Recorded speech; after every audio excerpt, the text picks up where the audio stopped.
So ఈరోజు నేను మీకు ఒక చిన్న పాఠాన్ని మీకు చెప్తాను. పాఠం పేరు ఏంటంటే సంఘంలో ఎవరు గొప్పవారు, సంఘంలో ఎవరు గొప్ప అనే విషయాన్ని కాసేపు మనం ఈ పూట ఆలోచన చేద్దాం, ధ్యానం చేద్దాం వాక్యంలో నుంచి. యాక్చువల్గా ఎవరి గొప్ప అనేటువంటి విషయము మనకే కాదు, కానీ ఒకనాటి క్రీస్తుతో ఉన్న శిష్యులకు కూడా ఇదే డౌట్ వచ్చింది, ఇదే ఆలోచన, ఇదే వాదం అనేది వారి మధ్య జరిగింది.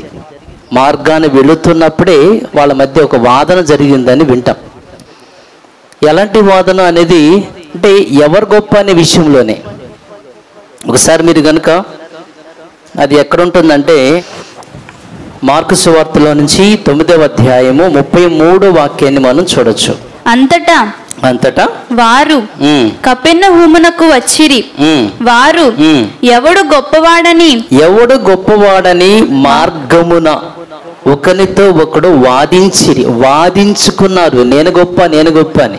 యేసుక్రీస్తు వారు కొన్న 12 మంది శిష్యుల్లోనే ఇన్ని వాదనలు వస్తే ఏమండి, ఒకసారి మీరు ఆలోచించండి. అంటే ఎలాంటి, అంటే ఎవరికి వాళ్ళకి ఏమనుకుని ఉంటారు వాళ్ళు?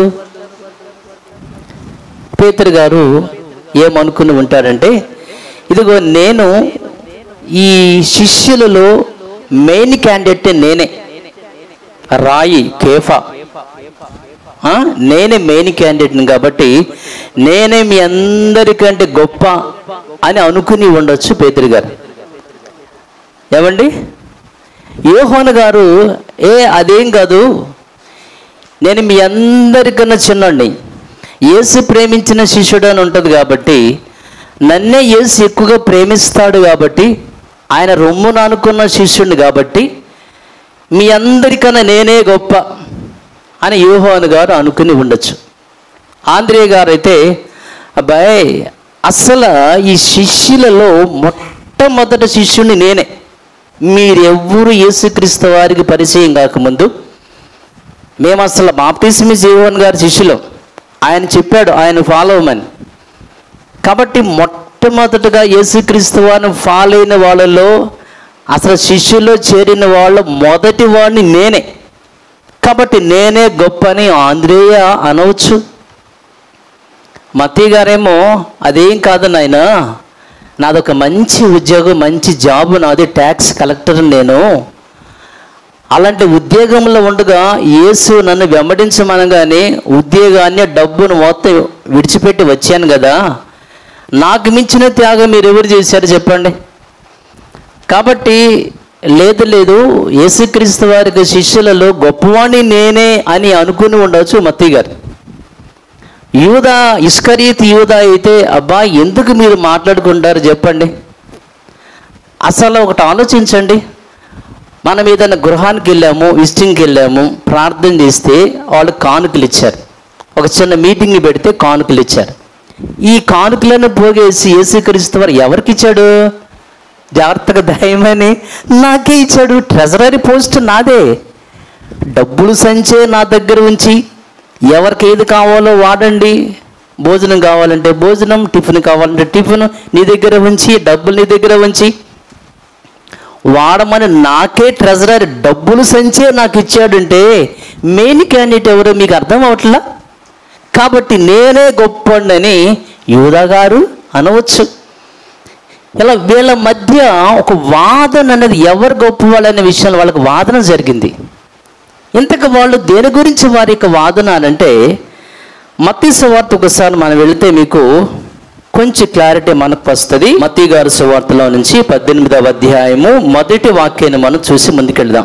ఆ కాలమున శిష్యులు యేసునద్దకు వచ్చి పరలోక రాజ్యములో, విషయం అది, పరలోక రాజ్యములో ఎవడు గొప్పవాడని అడుగగా, ఎక్కడ ఇగో ఈ 12 మంది శిష్యులు మేము ఉన్నాం కదా, అసలు పరలోక రాజ్యంలో గొప్పవాడు ఎవరు? అర్థమైందండి? పరలోక రాజ్యం అంటే, పరలోక రాజ్యం అన్నా, దేవుని రాజ్యం అన్నా, సంఘం అన్నా ఒకే అర్థం. కాబట్టి అంటే శిష్యులకు ఇంకా వారి ఉద్దేశం ఎలా ఉందంటే పరలోక రాజ్యం అనేది దేవుని రాజ్యం అనేది యేసుక్రీస్తు వారు స్థాపిస్తారు. ఆ రాజ్యాన్ని స్థాపించినప్పుడు ఆయన యెరూషలేముని రాజధానిగా చేసుకుని సో అందరిని ఆయన మరి పరిపాలన చేస్తాడు కదా. కాబట్టి ఆయన సింహాసనం మీద కూర్చుని రాజుగా ఉంటాడు కదా. మరి రాజు ఆయన అయినప్పుడు మరి ఈ 12 మందిలో ఎవరెవరికి ఏ పోస్టులు ఇస్తాడు ఆయన, ఎవరికి ఎక్కువ కేటగిరీ ఇస్తాడు? ఇప్పుడు యేసుక్రీస్తు వారు ప్రధానమంత్రి అనుకుందాం, మన దేశాన్ని పరిపాలిస్తున్నటువంటి రాజు ప్రధానమంత్రి మోడీ గారు పరిపాలిస్తున్నటువంటి రాజు అనుకోండి, పిఎం గారు. సరే, యేసుక్రీస్తు వారు ప్రధానమంత్రి రాజు అయితే ఉప ప్రధాని పోస్ట్ ఎవరికి ఇస్తాడు యేసుక్రీస్తు వారు? హోం మంత్రి పోస్ట్ ఎవరికి ఇస్తాడు? రవాణా మంత్రి ఎవరికి ఇస్తాడు? ఆర్థిక మంత్రి ఎవరికి ఇస్తాడు? విద్యాశాఖ మంత్రి పోస్ట్ ఎవరికి ఇస్తాడు? ఇట్లా వీరి యొక్క ఆలోచన రాజ్యాన్ని స్థాపించి, పరలోక రాజ్యాన్ని స్థాపించి ఆ రాజ్యంలో యేసుక్రీస్తు వారు రాజుగా ఉన్నటువంటి ఆయన పరిపాలన చేసేటువంటి రాజు. మిగిలిన సామంత రాజులమైనటువంటి మేమందరం కూడా ఎవరికి ఏ కేటగిరీ ఇస్తాడో, ఏ పోస్ట్ ఇస్తాడో, ఎవరు గొప్ప, యేసుక్రీస్తు వారి తర్వాత ఆ పోస్ట్ ఎవరిది అనే ఒక వాదన వారి మధ్య. పరలోక రాజ్యం అనేది నిజంగా అప్పటికి వాళ్ళకి అర్థం కాని విషయమే. ఎప్పటి క్రైస్తవ సమాజానికి ఏ రీతిగా అర్థం కావట్లేదు. యేసుక్రీస్తు వారు యెరూషలేములో సింహాసనం వేసుకుని కూర్చుని పరిపాలించేటువంటిది కాదు ఆయన రాజ్యం. శరీర సంబంధం అనేది కాదది. నా రాజ్యము ఇహలోక సంబంధమైనట్లుగా సింహాసనము, దాని మీద కూర్చుని పరిపాలించే సైన్యము, సైన్యాధికారి, యుద్ధాలు ఇవన్నీ ఉండవు. ఇహలోక సంబంధం అనేది కాదు. పరలోక రాజ్యం అంటే, దేవుని రాజ్యం అంటే, సంఘం అంటే అది ఆత్మ సంబంధం అనేది. ఆత్మలకు రాజు అయిన వారికి ఇంకా అర్థం కాని విషయం అది అప్పటికి కూడా. అంటే శిష్యుల యొక్క ఆలోచన విధానము అలా ఉంది కాబట్టి, సరే అంటే యేసుక్రీస్తు వారు చనిపోయేంత వరకు వారికి అదే విధానం, అదే ఆలోచన ఉంది. ఆయన తిరిగి లేచిన తర్వాత కూడా అదే ఆలోచన వారికి ఉండి, ఆయన తిరిగి వెళ్లే ముందు యేసుక్రీస్తు అని వాళ్ళు ఏమని అడిగారు? అయ్యా, నువ్వు పరలోక రాజ్యాన్ని స్థాపిస్తానని, పరలోక రాజ్యం వస్తుంది, సమీపిస్తుందని చెప్పేసి చెప్తా వచ్చావు, నువ్వేమో వెళ్ళిపోతున్నావయ్యా, మరి రాజ్యం ఎప్పుడు అని చెప్పేసి శిష్యుడు యేసుక్రీస్తు వారు ఉండబట్టలేక అడిగేస్తారు. అది నా చేతిలో లేదు అని యేసుక్రీస్తు వారు చెబుతూ ఒక సూచన వారికి ఇస్తాడు. ఎప్పుడైతే పరిశుద్ధాత్ముడు మీ మీదకి వస్తాడో అప్పుడే రాజ్యం అనేది ప్రారంభించబడుతుంది. అక్కడి నుంచి మీరు ఈ రాజ్య సువార్తని సకల లోకాలకు, అనగా యెరూషలేము, యూదయ, సమరయ, భూదిగంతముల వరకు దీనిని తీసుకుని పోతారనే విషయాన్ని అప్పుడు యేసుక్రీస్తు వారి చేత పైకి వెళ్ళిపోతాడు. రాజ్యం ఎప్పుడు వస్తుందయ్యా అనే విషయాన్ని చెప్తూ, రాజ్యం ఎప్పుడు ప్రారంభించబడుతుంది, ఓపెన్ చేయబడుతుంది అంటే పరిశుద్ధాత్ముడు వస్తాడు. అదే దానికి ఆనవాళ్ళు. ఇవన్నీ మనం మొదటి అపోస్తల కార్యములు 1వ అధ్యాయం 6, 7 వచనాల్లో గత పాఠాల్లో మనం వింటూ వచ్చాం. పరిశుద్ధాత్ముడు వచ్చినప్పుడే రాజ్యం అనేది ప్రారంభించబడింది అనే విషయాన్ని విన్నాం మనం. సో కాబట్టి ఇంకా వాళ్ళకి ఆ ఉద్దేశం ఉంది. సరే, ఇంతకీ నేను మీకు చెప్పాను, ఆ పాఠాన్ని నేను ముందుకు తీసుకుని పోతాను. అంటే శిష్యులందరికీ పరలోక రాజ్యంలో, లేదంటే దేవుని రాజ్యంలో, సంఘంలో ఈ ఉన్నటువంటి 12 మంది శిష్యులలో ఎవరు గొప్పవాళ్ళు? 18వ అధ్యాయం 1వ వచనంలో, ఆ కాలమున శిష్యులు యేసునద్దకు వచ్చి పరలోక రాజ్యములో ఎవడు గొప్పవాడని అడగగా ఆయన ఏమండి అడగగా అప్పుడు యేసుక్రీస్తు వారు ఏం చెప్పాడు అనంటే, యేసుక్రీస్తు వారు ఏం చెప్పాడంటే, ఒక చిన్న బిడ్డను తన యొద్దకు పిలిచి వారి మధ్యన నిలువబెట్టి ఎట్లన్నాడు. యేసుక్రీస్తు వారు ఒక చిన్న పిల్లాడిని తన వద్దకు పిలిచి వారి మధ్య నిలబెట్టి ఎట్లన్నాడు. ఏమన్నాడు అనంటే, అబ్బాయి, ముందు మీరు మార్పు పొందండి, మీరు మారాలి, ముందు మార్పు పొందాలి. ఏమంటే ముందు మీరు మార్పు పొంది బిడ్డల వంటి వారైతేనే కానీ పరలోక రాజ్యంలో ప్రవేశింపరని మీతో నిశ్చయముగా చెప్పుచున్నాను అన్నాడు. అసలు ముందు పరలోక రాజ్యంలో ప్రవేశించాలంటే, దేవుని రాజ్యంలో ప్రవేశించాలంటే, సంఘములో సభ్యులుగా చేరాలంటే ముందు మీరు అసలు మారాలి, మారు మనసు పొందాలని చెప్పాడు. మారు మనసు పొందకుండా, బాప్తిసం పొందకుండా ఎవ్వరు కూడా సంఘ సభ్యులు కాదు బైబిల్ ప్రకారంగా. దేవుడు ఒక్కడే, యేసుక్రీస్తు వారు దేవుని కుమారుడని నమ్మి బాప్తిసం పొందిన వాళ్ళే దేవుని రాజ్యము. దేవుని సంఘం అంటే ఇదని కాదు, సార్వత్రిక సంఘం. ప్రపంచంలో ఉన్నటువంటి క్రీస్తు సంఘాలు చాలా ఉన్నాయి, యేసుక్రీస్తు వారి యొక్క సంఘాలు చాలా ఉన్నాయి, దేవుని పేరిట సంఘాలు, నిజమైన సంఘాలు చాలా ఉన్నాయి. ఏమంటే దేవుడు ఒక్కడే, యేసుక్రీస్తు వారు దేవుని కుమారుడని నమ్మేవాళ్ళు కేవలం రాజుబాబే కాదు, కేవలం ఇక్కడ ఉన్నటువంటి మరి మనమే ఇజ్రాయెల్ సంఘమే కాదు, ప్రపంచంలో లక్షల మంది ఉన్నారు, ఫారినర్స్ ఎక్కువ ఉన్నారు. ఒకసారి ఏదన్నా ఒక వెబ్సైట్లో చూసినప్పుడు ఫారినర్స్ చాలామంది కూడా యేసుక్రీస్తు వారు దేవుడు ఏంటి, ఆయన దేవుని కుమారుడైతే అంటే ఎందుకంటున్నారంటే కేవలము మనమే కాదు కానీ మన దేశంలోనూ ఇతర దేశాల్లో కూడా సో సార్వత్రిక సంఘం అనేది ప్రపంచంలో ఉంది. దాంట్లో ఇది ఒకటి. అంటే సంఘం, నిజమైన సంఘంలో ఈ తెనాల్లో, ఇది తెనాల్లో మాత్రమే ఈ సంఘం. సరే, దేవుని సంఘంలో యేసుక్రీస్తు వారి యొక్క సంఘంలో సభ్యులుగా చేరాలంటే, రాజ్యములో మీరు ప్రవేశించాలంటే ముందు మీరు మారు మనసు పొందాలి. ఆ విషయాన్ని యేసుక్రీస్తు వారు ముందుగానే నీకోదేమ గారితో చెప్పినట్లుగా మనం గత కాలంలో విన్నాం. మారు మనసు లేకుండా, బాప్తిస్మం లేకుండా దేవునికి రాజ్యంలో ప్రవేశించే భాగ్యం లేదని నీకోదేముతో యేసుక్రీస్తు వారు చెప్పినట్లుగా యోహాను సువార్త 3వ అధ్యాయము 5వ వాక్యం ఒకసారి చూసి ముందుకెళ్దాం. యేసు ఇట్లా నేను ఏమన్నారు? ఒకడు నీటి మూలముగాను ఆత్మ మూలముగాను జన్మించితేనే గాని నీటి మూలముగాను ఆత్మ మూలముగాను జన్మించితేనే గాని దేవుని రాజ్యంలో ప్రవేశింపలేడని మీతో నిశ్చయముగా చెప్పుచున్నాను. దేవుని రాజ్యంలో, పరలోక రాజ్యంలో, సంఘంలో సభ్యులుగా చేరాలంటే ఖచ్చితంగా నీటి మూలముగా, ఆత్మ అనగా బాప్తిసం పొందిన వాళ్ళే సంఘ సభ్యులు. ఆ సంఘాన్ని, ఆ సంఘంలో ఉన్న వాళ్ళని యేసుక్రీస్తు వారు పరలోకానికి తీసుకుని పోతాడు. ఓకేనా? కాబట్టి ఇప్పుడు మనం అక్కడికి వెళ్దాం. మరలా మీరు అక్కడే ఉండండి, పెన్ ఏదన్నా పెట్టుకోండి, ఎందుకంటే మనం ఎక్కడికి వెళ్ళినా మళ్ళీ అక్కడికి రావాల్సి వస్తుంది. కాబట్టి మత్తయి సువార్త 18వ అధ్యాయంలో శిష్యులు అడిగినటువంటి దానికి ఆయన చెప్తున్న సమాధానం ఇది. అయ్యా, పరలోక రాజ్యంలో, దేవుని రాజ్యంలో, సంఘంలో ఎవరు గొప్ప వాళ్ళయ్యా అని అంటే ఆయన చెప్పిన మాట, ముందు మీరు మారండి, మీరు ముందు మారు మనసు పొందితేనే కానీ పరలోక రాజ్యంలో సభ్యులుగా మీరు ఉండటానికి వీలుంటుంది.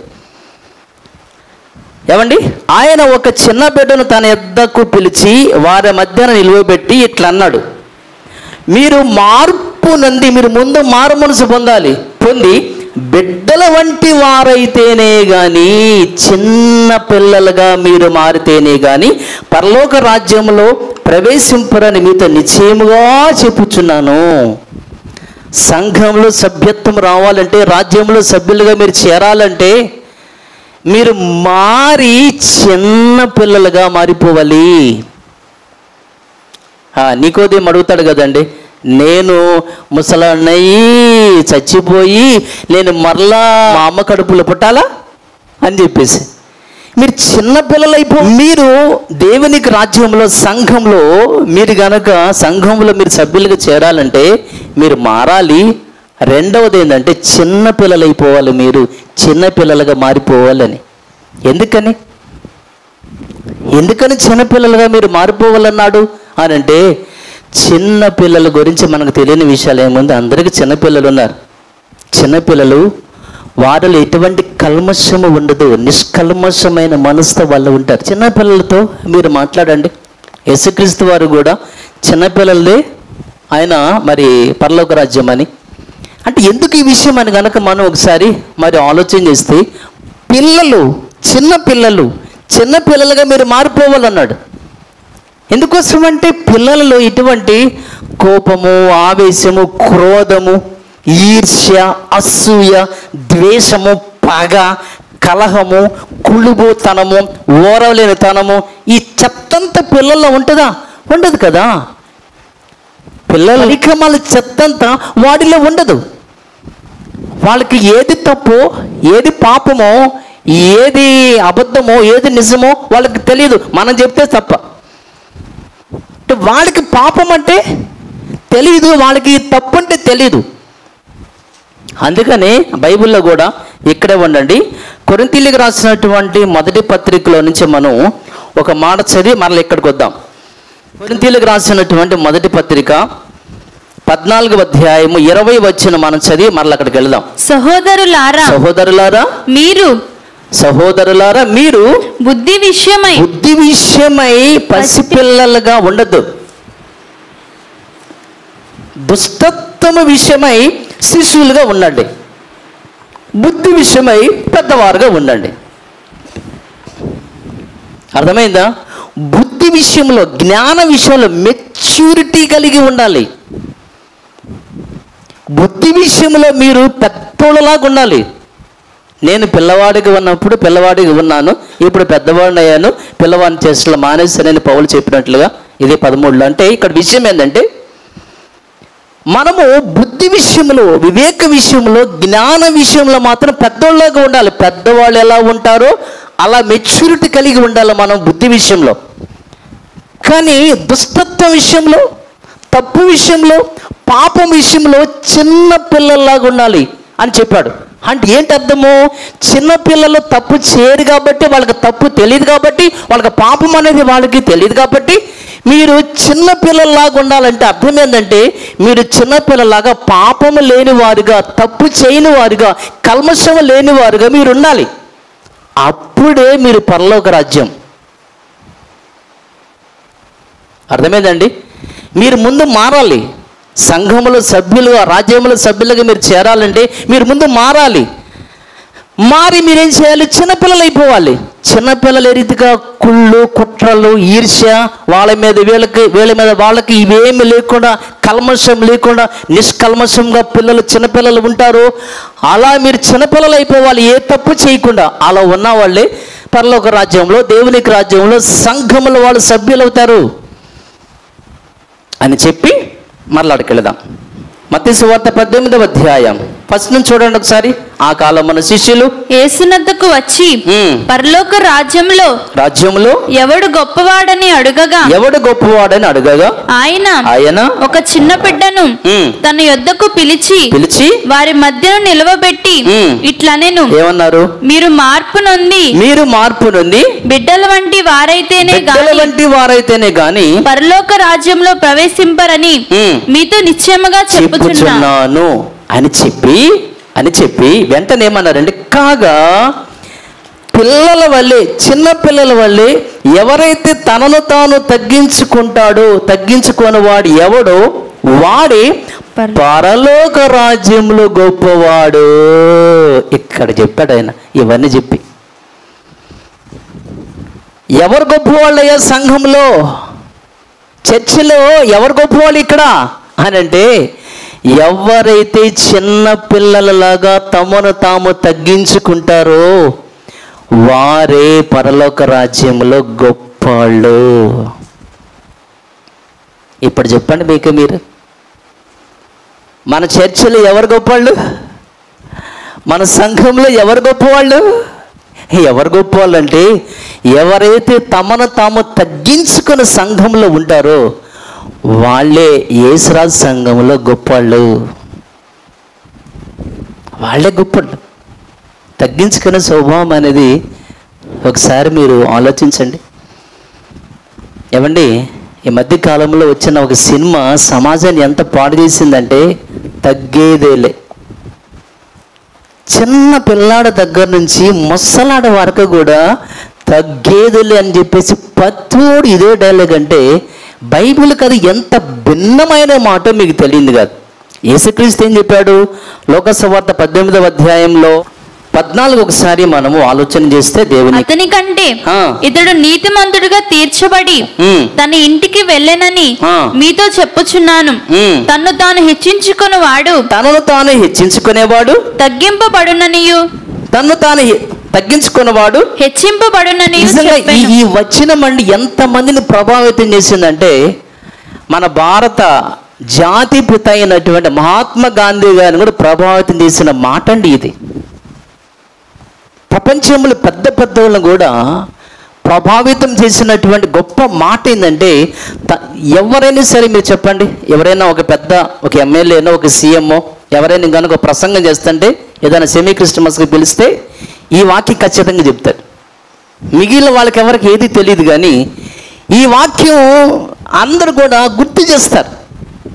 ఎందుకోసం అంటే ఈ వాక్యము మనుషులు ఎంత ప్రభావితం చేసింది ఈ సెంటెన్స్ అనేది మీకు తెలియదు కాదు. కాబట్టి సంఘానికి ఆయన చెప్పే విషయం ఇదే. సరే, ఇక్కడ తనను తాను తగ్గించుకునేవాడు హెచ్చించబడతాడు, హెచ్చించుకునేవాడు తగ్గించబడతాడు. కానీ మనం తగ్గం కదా, తగ్గేది లేదు కదండి. ఇది ఎందుకు చెప్పాడు ఈ విషయాన్ని అంటే కొంచెం పైకి వెళితే మనకు అర్థమవుతుంది. నేను మీకు చెప్పి ముందుకెళ్తాను. పరిసయ్యుడు సొంకరి ఇద్దరు కూడా దేవాలయానికి వెళ్తాడు. పరిసయ్యుడు ముందే వెళ్ళి అక్కడ దేవాలయంలో ప్రార్థన చేస్తాడు కదా, నేను చాలా మంచివాడిని, గొప్పవాడిని అయ్యా, దశంభాగాలు ఇస్తాను, కానుకలు ఇస్తాను, నీతిమంతుడిని, ఉపవాసాలు చేస్తాను, భక్తిపరుని, నాకు పేరు ప్రతిష్టలు ఉన్నాయి, నాకు హోదా ఉంది, నాకు ఆస్తి ఉంది, ఐశ్వర్యం ఉంది, ఏమండి నాకు మంచి అందం ఉంది. ఇలాంటి విధానంలో చేసేటువంటి ప్రార్థన, హెచ్చించుకునేటువంటి విధానంలో ప్రార్థన. యాక్చువల్గా దేవుని సన్నిధికి వచ్చినప్పుడు ఎలా ప్రార్థన చేయమని దేవుడు చెప్పాడంటే, ఆయన మన ప్రార్థన వినాలంటే 2వ దిన వృత్తాంతంలో 7:14 గనుక మీరు చూస్తే, ఆ పేరు పెట్టబడిన నా జనులు, అప్పుడు ఇశ్రాయేలీలు, ఇప్పుడు క్రైస్తవుడు ఆయన పెట్టినట్టు క్రొత్త పేరు కదా. సో తమ్మును తాము తగ్గించుకొని ప్రార్థన చేసి నన్ను వెతికి తమ చెడు మార్గములను విడిచినట్లయితే అప్పుడు ఆకాశం నుండి నేను వారి ప్రార్థన విని వారి పాపమును క్షమించి వారి దేశమును స్వస్థపరుస్తానని. మీరు అసలు ప్రార్థన చేయడానికి ముందు మీరు ఏం చేయాలో తగ్గించుకుని రావాలి దేవుని దగ్గరికి. లోపలంతా కూడా హెచ్చించి పెట్టుకుంటే ఎట్లాగే మీకు అసలు. కానీ ఇక్కడ ఆ శంకర్ గారేమో అరే దేవాలయానికైనా బయలుదేరాడు, కానీ దేవాలయంలో అడుగు పెట్టడానికి కూడా నాకు యోగ్యత లేదనుకుని కాస్త దూరంలోనే నిల్చుంటాడు. నాకు అంత యోగ్యత లేదని, ఆకాశం వైపుకి తల ఎత్తడానికి కూడా నాకు యోగ్యత లేదని అనుకుంటాడు. గుండెలు బాదుకుని ఆయన ప్రార్థన చేస్తాడు. అతని కంటే ఇతను నీతిమంతుడుగా అని చెప్పి అప్పుడు చెప్పిన మాట, తగ్గించుకుండయ్యా దేవునికి సన్నిధిలో మీరు అని చెప్పి. ఏమండి, తగ్గితే తక్కువ అవుతామని మనం అనుకుంటాం. నేను మీకు చాలాసార్లు గుర్తు చేస్తూ వచ్చాను. తగ్గితే హెచ్చిస్తానని దేవుడు అనుకుంటున్నాడు, కానీ మనం తగ్గమే. కానీ సంఘంలో, దేవునికి రాజ్యంలో, పరలోక రాజ్యంలో, సంఘంలో ఎవరైతే తగ్గించుకుంటారో వాళ్ళు పరలోక రాజ్యంలో, సంఘములో అందరికన్నా గొప్పవాళ్ళు. తగ్గింపు అంటే దానికి విధానం అంటే తగ్గించుకున్నప్పుడు ఎలా ఉంటాడనే విషయాన్ని కాస్త మనం ఆలోచిస్తే ఒక వాక్యాన్ని మనం చదువుకుని ముందుకెళ్దాం. మార్కు సువార్త 10వ అధ్యాయానికి వద్దాం. ఇదే సందర్భం, ఎవరు గొప్పవాళ్ళు అనే విషయంలో గురించే ఈ సందర్భాన్ని పురస్కరించుకుని ఆయన చెప్పిన ఒక మాటను మనము గుర్తు చేసుకుంటూ, మార్కు సువార్త 10వ అధ్యాయము 42 నుంచి ఏమంటే సంఘంలో తగ్గించుకునే వాళ్ళు, తగ్గింపు కలిగిన వాళ్ళు ఎలా ఉంటారో మీకు అర్థమవుతుంది. సంఘంలో ఎవరు గొప్పవాళ్ళు అనే విషయాన్ని మనం ఇక్కడ ధ్యానం చేస్తున్నాం. యేసు వారిని తన యొద్దకు పిలిచి వారితో ఇట్లా, నేను అన్యజనులలో అధికారులని ఎంచబడిన వారు వారి మీద ప్రభుత్వం చేయుదురు, వారిలో గొప్పవారు వారి మీద అధికారం చేయుదురని మీకు తెలియను కదా. ఇప్పుడు అన్యజనులలో, లోకంలో ఉన్నటువంటి గొప్పవాళ్ళు ఉన్నారనుకోండి. ఈ ఊర్లో గొప్పవాళ్ళు ఉన్నారు, అన్నిల్లో గొప్పవాళ్ళు ఎవరు అని మనం ఇట్లా ఆలోచన చేస్తే, అన్యులలో, లోకంలో, సమాజంలో గొప్పవారు ఏం చేస్తారు? వాళ్ళు అధికారం చేస్తారు. సమాజంలో, లోకంలో, లోకానుసారంగా ఎవరైతే గొప్పవాళ్ళని మనం అనుకుంటామో వాళ్ళు పెత్తనాలు చేస్తారు, అధికారం చేస్తారు. వాడు ఒక ఎమ్మెల్యే మన ఊర్లో గొప్పవాడు అనుకున్నామా? ఒక గ్రామంలో ప్రెసిడెంట్ గారు గొప్పవాడు అనుకుందామా?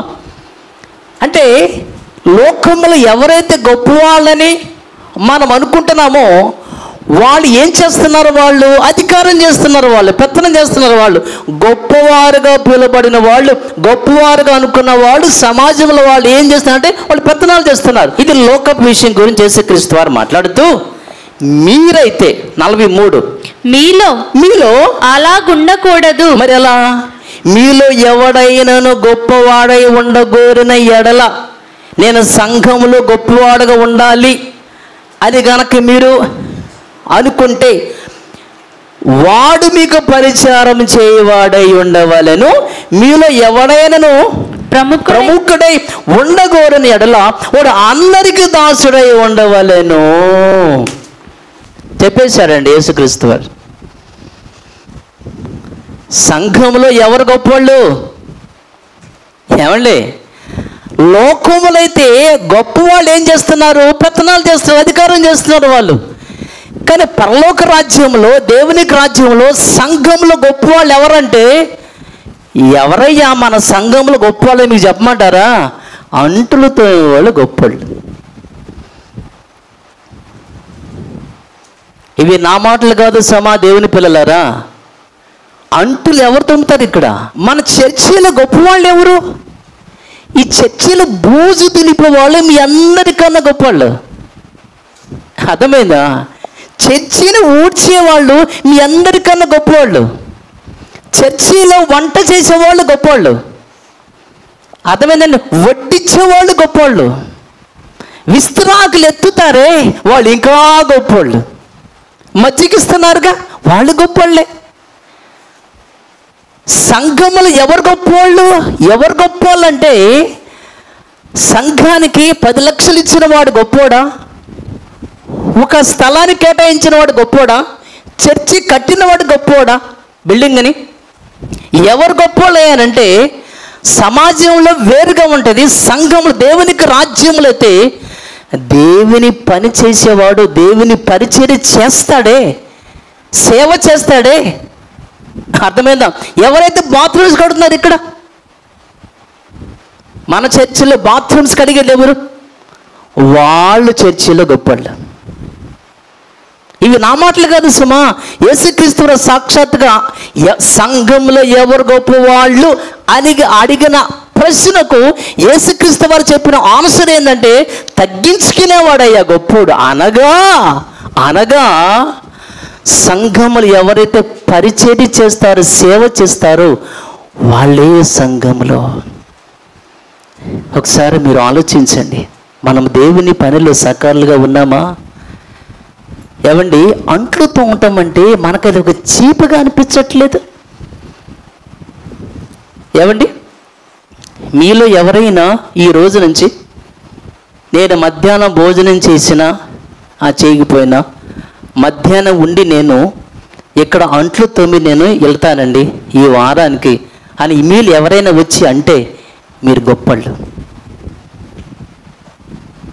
ఇప్పుడే ఈరోజు మధ్యాహ్నం నేను భోజనం చేసినా చేయకపోయినా అందరూ తిన్న తర్వాత నేను విస్తరాకులు ఎత్తేస్తానండి, సో నేను ఈ రోజున ఆ పని చేస్తాను అని ఎవరైతే ఆ పని చేస్తారో, ఇలాంటి పనులన్నీ మనకి ఎలా ఉంటాయంటే చీప్గా ఉండే. మనకి మనమేంటి ఇస్తరాకులు ఎత్తేయటం ఏంటి, మనమేంటి అంటులు తోంటం ఏంటి, మనమేంటి బాత్రూమ్స్ కడగటం ఏంటి, మన పిల్లలు ఏంటి ఇక్కడ సంఘానికి కొంతమంది పిల్లలు పంపటం మానేశారు, ఆపేసారు కూడా.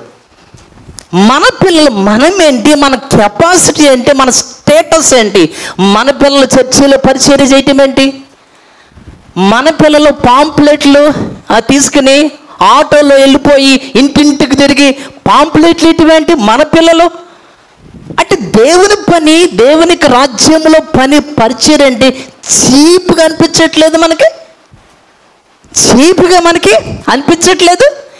మనమేంటి, మన ఉద్యోగం ఏంటి, మన వ్యాపారం ఏంటి, మన ఆస్తి ఏంటి, మన అందం ఏంటి, మన క్యారెక్టర్ ఏంటి, మన కెపాసిటీ ఏంటి, మన హోదా ఏంటి, మన యొక్క అధికారం ఏంటి, నేను ఈ పని చేయటం ఏంటి, నేను ఆ పని చేయటం ఏంటి. ఇన్ని సంవత్సరాల నుంచి సంఘానికి వచ్చే మీ అందరికీ నేను అడిగేటువంటి ఒక ప్రశ్న, ఏనాడైనా మీ జీవితంలో సంఘంలో అంటులు తోమారా? ఏనాడైనా మీరు సంఘంలో బాత్రూమ్స్ క్లీన్ చేశారా? బాత్రూమ్కి వెళ్ళి ట్యాప్లు సరిగా లేవు, ట్యాప్లు శుభ్రంగా లేవు, నీళ్ళు సరిగ్గా రావట్లేదు, శుభ్రంగా లేదు అని బయటకు వస్తారు కొనుక్కుంటా. మన ఇంట్లో అయితే మనం అలాగ ఉంటామా అండి? ట్యాప్లు శుభ్రంగా లేకపోతే శుభ్రం చేస్తామా? ట్యాప్లు పాడైపోతే తీసుకొచ్చి వేయమా? మన ఇంట్లో అయితే శుభ్రంగా లేకపోతే ఏం చేస్తాం? దోపుకొని క్లీన్ చేయమా? ఏమండి? బాత్రూమ్ చక్కగా వాడుకుంటామా? అంటే వాడుకోవద్దని కాదు ఇక్కడ విషయం అనేది. నేను మీకు చెప్పేది మీకు అర్థమవ్వాలి. దేవుని పిల్లలారా, యేసుక్రీస్తు వారు చెప్పిన మాట ఏంటంటే, సంఘంలో ఎవరైతే పరిచర్య చేస్తారో, పరిచారం చేస్తారో, సేవ చేస్తారో, ఇంకొకసారి 43, మీలో అలాగుండకూడదు, మీరు లోకస్తులాగా మీరు ఉండకూడదు. సమాజంలో గొప్పవాళ్ళు అధికారం చేస్తారు, పెత్తనాలు చేస్తారు. ఎక్కడ? సంఘ వెలుపల. సంఘంలో వాళ్ళైతే ఎవడైనాను గొప్పవాడే ఉండకూడనట్లయితే వాడు మీకు పరిచర్య. ఎవరు గొప్పవాడు? ఇక్కడ యేసుక్రీస్తు వారి యొక్క శిష్యులు అడిగిన ప్రశ్నకు ఆన్సర్ ఏంటంటే, అయ్యా దేవునికి రాజ్యంలో సంఘములు ఎవరు గొప్పవాళ్ళయ్యా? ఎవరైతే పరిచర్య చేస్తారో, ఎవరైతే సంఘంలో దాసులుగా ఉంటారో వారే ఈ సంఘములో గొప్పవాళ్ళు అని చెప్పారు. ఎందుకంటే యేసుక్రీస్తు వారు కూడా అదే పని. 45 వచనంలో మనుష్య కుమారుడు పరిచారం చేయించుకొనుటకు రాలేదు గాని పరిచారము చేయుటకును అనేకులకు ప్రతిగా విమోచన క్రయధనముగా తన ప్రాణం ఇచ్చుటకును వచ్చెననెను. ఎంత గొప్ప మాట యేసు తన గురించి ఆయన చెప్పారండి. ఎంత పరిచర్య చేశారండి యేసుక్రీస్తు వారు. మీకు తెలుసా తాను ఎంత తగ్గించుకున్నాడంటే, అంటే సంఘంలో గొప్ప వాళ్ళుగా ఉండాలనుకునే వాళ్ళు ఖచ్చితంగా వాళ్ళు తగ్గించుకోవాలి. తగ్గించుకునే వాడు ఎలా ఉంటాడయ్యా అని అంటే, శిష్యుల పాదాలు కడిగి అంతకు తగ్గించుకుంటాడా? యోహాను సువార్త 13వ అధ్యాయము 3వ వచనం. తండ్రి తన చేతికి సమస్తము అప్పగించననియు తాను దేవుని యొద్ద నుండి బయలుదేరి వచ్చెననియు దేవుని యొద్దకు వెళ్ళవలసి ఉన్నదనియు యేసు ఎరిగి భోజన పంక్తిలో నుండి లేచి తన పై వస్త్రం అవతల పెట్టివేసి ఒక తువాలు తీసుకొని నడుమునకు కట్టుకొనెను. అంతట పళ్ళెములో నీళ్లు పోసి శిష్యుల పాదములు కడుగుటకు తాను కట్టుకొని ఉన్న ఆ తువాలుతో తుడుచుటకును మొదలు పెట్టెను. తగ్గించుకోవచ్చు కానీ మరి ఎంత తగ్గింపు ఏంటండి అసలు? యేసుక్రీస్తు వారు కాళ్ళు కడగటం ఏంటండి అసలు? శిష్యులు కాళ్ళు కడగటం జాలర్లండి వాళ్ళు. చేపలు పట్టుకున్న వాళ్ళు ఎలా ఉంటారండి? వాళ్ళ వేషధారణ ఎలా ఉంటుందండి? వాళ్ళ కాళ్ళు ఎలా ఉంటాయండి? ఎంత శుభ్రంగా నీట్గా ఉంటాయండి వాళ్ళ పాదాలు. ఏమండి? యేసుక్రీస్తు వారు ఎంతగా తగ్గించుకున్నాడయ్యా అనంటే, ఎంతకంటే అంతగానో మరీను. మనిషి ఎంతవరకు అండి? ఒక పెద్దావిడికి, ముసలావిడికి, తల్లి లాంటి వ్యక్తికి సేవ చేయటం తగ్గించుకునే స్వభావం అది. సంఘంలో ఎవరైనా సరే రోగులుగా బలహీనులుగా ఉంటే క్యాన్సర్ పుండు వస్తుంది. కొంతమంది ఏమో లోన్ ఉంటుంది, కొంతమందికి బయటకు అది కనిపిస్తుంది ఓపెన్గా. క్యాన్సర్ పుండు కనుక బయటికి కనిపించే విధానం అయితే అమ్మో చాలా కష్టం కదండి. ఆ పుండి మీద ఈగలు కానీ, చీమలు కానీ, తర్వాత చిన్న చిన్న పురుగులు, బ్యాక్టీరియాలు మొత్తం లోకలకలాడుతూ ఉంటే జలధరిస్తుంది, మనకి వాసన వస్తూ ఉంటుంది కదండి. అలాంటి వ్యక్తి దగ్గరికి వెళ్ళి అది మొత్తం కూడా క్లీన్ చేసి కడిగి పౌడర్ వేసి ఇంత సేవ చేసేవాడు ఎవడైనా ఉంటాడండి? వాడిని ఏమంటారు? ఎంత తగ్గింపు అని మాట్లాడాం మనం. ఏమండి? అంటే క్యాన్సర్ అంత దయనీయమైనటువంటి పరిస్థితుల్లో ఉన్నటువంటి ఆవిడికి, లేదంటే ఆ వ్యక్తికి అక్కడికి వెళ్ళి వాసన కొడుతున్నప్పటికీ కూడా దానిని భరించి అది మొత్తము క్లీన్ చేసి పౌడర్ వేసి అలా చేయాలంటే మనిషికి ఎంత తగ్గింపు ఉండాలి. సరే, అది చాలా కష్టమైంది. అది కూడా చేశాడు అనుకుందాం. ఇక్కడ దాకా వచ్చావు కదా నాయన, ఇంకొక పని ఒకటి ఉందయ్యా. ఏమి లేదు, తన బాడీలో ఉన్న రక్తం అంతా విరిగిపోయింది, ఇక బాడీలో బ్లడ్ లేదు, అసలు ఏమీ లేదు, నువ్వు ఇంత తగ్గించుకొని సేవ చేసావు కాబట్టి నీ బాడీలో బ్లడ్ కావాలి, తీసుకోండి, ఒక ప్యాకెటా రెండు, కాదు నాన్న మొత్తం కావాలి. మొత్తం ఎత్తి నేనేం కావాలి, నువ్వు చచ్చిపోతావు. ఏదైనా ముసలావిడ అని చెప్పేసి పాస్టర్ గారు చెప్పారని, సంఘంలో తగ్గించుకొని సేవ చేయమని చెప్పాడని ఏదో వచ్చి క్యాన్సర్ పుండైనా సేవ చేస్తున్నాను, నేను క్లీన్ చేసి పౌడర్ కొడుతుంటే నా రక్తమే ఇచ్చేయమంటారు, నేను అంత తగ్గించుకోవాలి నేను? ఎవరు చేయలేం కదండి ఈ పని.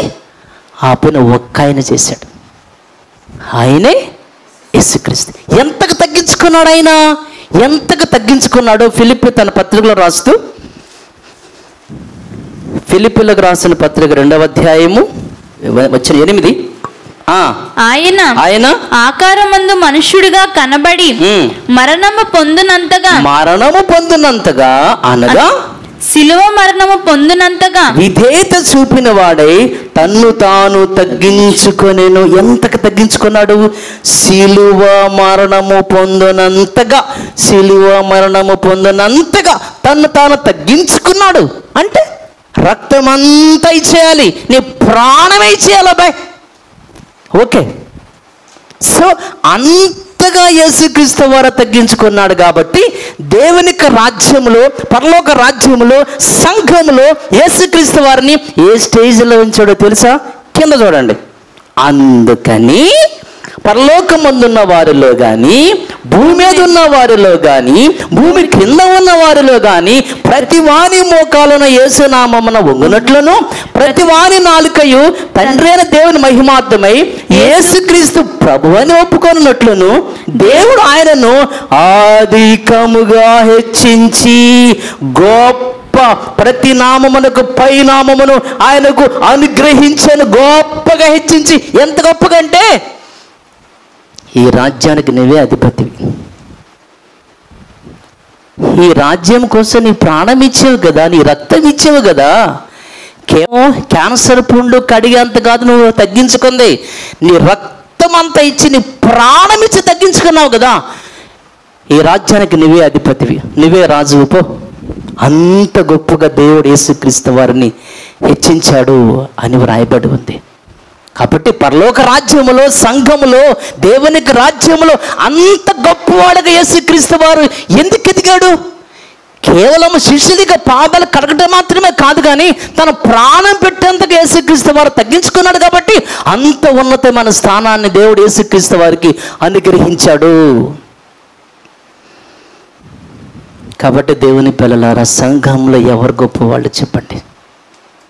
సంఘంలో గొప్పవాళ్ళు ఎవరండి? సంఘంలో గొప్పవాళ్ళు ఎవరండి?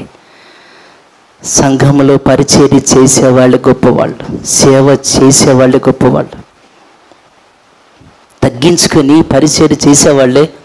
ఈ రోజున మీలో చాలామంది కూడా సేవ చేయటానికి, పరిచర్య చేయటానికి ముందుకు రావటం లేదంటే మీకు తగ్గింపు లేదని అర్థం. సంఘంలో, దేవునికి రాజ్యంలో, పరలోక రాజ్యంలో ఒక మీటింగ్కి వచ్చి, లేదంటే ఒక కృతజ్ఞత కోడికలకు వచ్చి, ఏదైనా ఒక మరి కార్యక్రమానికి వచ్చి కొంతమంది అలా నుంచుంటారు అంతే. వాళ్ళ కుర్చీ కూడా వాళ్ళు తెచ్చుకొని వేసుకోరు, ఇంకొకళ్ళు తెచ్చి వేస్తే కానీ వాళ్ళు కూర్చోరు. ఇటు పొల్ల తీసి అటు పెట్టారు. ఏం చూసుకొని మనకు చెప్పండి? సంఘములు గొప్పవారుగా బ్రతకాలని మీకు లేదా? మీకు లేదా? ఎవరు గొప్పవాళ్ళు సంఘంలో? నా ప్రియమైన దేవుని, ఎవరికి వారికి ఒకసారి మనం పరిశీలన చేసుకుందాము ఈ పూట. ఇంకొకరికి చెప్పాలి, ఏమయ్యా కొంచెం కుర్చీ ఇటు తీసుకురావయ్యా, కాస్త సంఘములు సేవ చేయయ్యా, పరిచర్య చేయయ్యా, కాస్త అంట్లు తోమయ్యా, ఇది ఊడువయ్యా, పట్టాలు వేయ్యా, మ్యాట్లు వేయ్యా అని చెప్పాలి. చెబితేనే చేస్తారు, చెబితేనే చేస్తారు. కొంతమంది ఉంటారు కదా, చెబితేనే చేస్తారు. సంఘములు ఎవరు గొప్పలు ఇప్పుడు మీకు అర్థమైపోయింది ఆల్రెడీ. యేసుక్రీస్తు వారు ఎందుకు ఆయన్ని దేవుడు రాజుగా హెచ్చించాడు, ప్రభువుగా హెచ్చించాడు, అధిపతిగా హెచ్చించాడు, రాజుగా హెచ్చించాడంటే తన ప్రాణాన్ని పెట్టేంతగా యేసుక్రీస్తు వారు తగ్గించుకున్నాడు కాబట్టి దేవుడు యేసుక్రీస్తు వారిని అధికముగా హెచ్చించాడు. అంత ఉన్నతమైన స్థానం ఆయనకి ఇచ్చాడు. ఆయనే సంఘములో హెడ్ ఆఫ్ ది డిపార్ట్మెంట్. ఈ సంఘానికి హెడ్ ఎవరు? శిరస్సు ఎవరు? సంఘానికి శిరస్సు ఎవరు? ఎవరు శిరస్సు? హెడ్ ఎవరు? అధికారి ఎవరు? అధిపతి ఎవరు? రాజు ఎవరు? ఆయనే కదా. అంత ఉన్నతమైన స్థానం యేసుకి ఎలా వచ్చింది? ఈ రాజ్యములో, ఈ సంఘములో తన ప్రాణం పెట్టేంతకు యేసుక్రీస్తు వారు తగ్గించుకున్నాడు కాబట్టి తండ్రి అయిన దేవుడు ఆయనకి అంత గొప్ప హోదా, అంత గొప్ప భాగ్యం ఇచ్చాడు.